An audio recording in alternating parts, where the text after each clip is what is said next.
hedonists, sadists, criminals, psychopaths. I wonder if I'm right for the Rakdos Guild. 3 out of 4 isn't bad. Let's party. The Cult of Rakdos is sort of a guild which you would think shouldn't be a guild. Why would the world allow such a disruptive, criminal, sadistic guild to exist?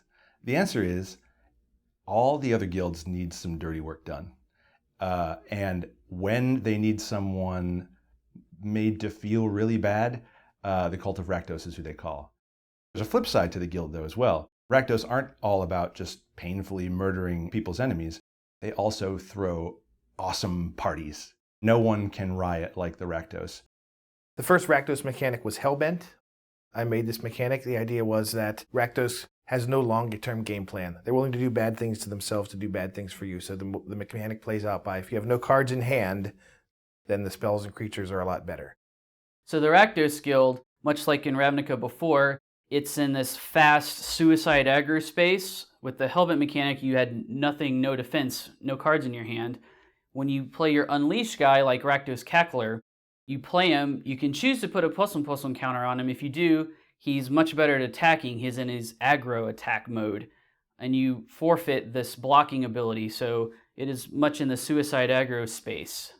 Black and red both had a lot of situations where, like, as aggressive as the colors are, you really did need to block, or certain designs where you had to make an interesting choice between, like, would you totally go all out, which is something the Rakdos would do, you know, Carnival, whatever, suicide black, attacking every turn, or would you sort of restrain yourself a little bit and play a little bit more of a finesse game? Now, obviously, the Rakdos are not all about finesse, and that's why you can get some really, really appealing Unleashed cards. You know, you have 2 2s for 1, you have 3 2s for 2. You have, on the larger end of the scale, some really giant creatures that you can create. But the cost is, if you get behind, you're gone. We tried to also design a lot of cards that it really is challenging what you do. Like Death Touch on a Unleashed guy is a very challenging thing. Death Touch makes a really nice blocker. And, you know, sometimes like cards like that, like whether it's Regenerate or, you know, whatnot, that some of these abilities just do like tend to say, yeah, I kind of actually do want to start reconsidering what my game plan is here. So there's a lot of strategic depth to the mechanic that simultaneously fits into the Rakdos thrill of embracing the power of sort of throwing all caution to the wind and just jumping into the carnival. Why is it called the Cult of Rakdos? Because the guild worships an ancient demon named Rakdos. Rakdos is the Parun of the guild. The Parun means that he's the guild creator. He's the one who signed the original guild pact over 10 millennia ago. In the story, when he died, he then was reborn out of the hell pit. And one of the ways that the blood witches conjured him out of the hell pit was they had to make blood sacrifices. So this kind of ties into the flavor of his card where, you know, the more blood, the more mayhem, the more slaughter, the happier Rakdos is, and the more he just wants to come and join you and see what's going on, see what kind of party he's missing. There was originally an effect in the file called Paincast that allowed stuff to become cheaper for each amount of damage that you dealt. A lot of those cards were totally bananas, but we decided for Rakdos being the icon of the guild and the mythic rare, that we would have a little bit of that effect on him. So, you know, you get a 4 mana 6/6 flyer. Obviously, you have to pay a little bit of a cost to do that. That means you have to damage them first. But Rakdos is all about damage. He's all about offense. He plays really nicely with the Rakdos mechanic Unleash, because those guys get bigger and make your spell even cheaper.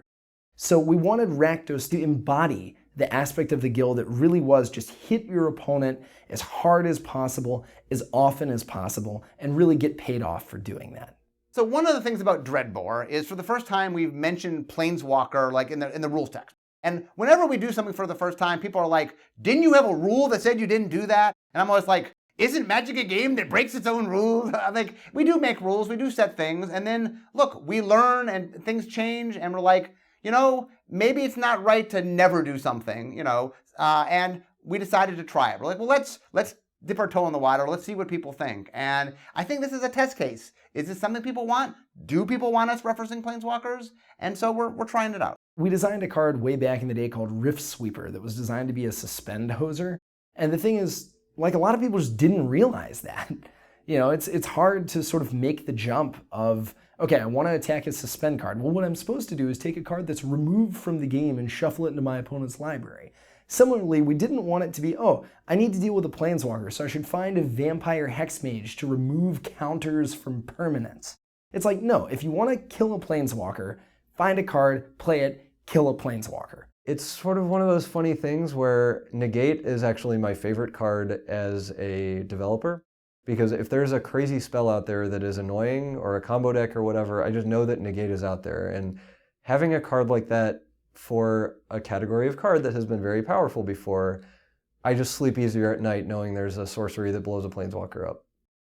We really liked giving red-black, the color of just destroying stuff, the ability to answer this card type that ordinarily is very challenging to destroy.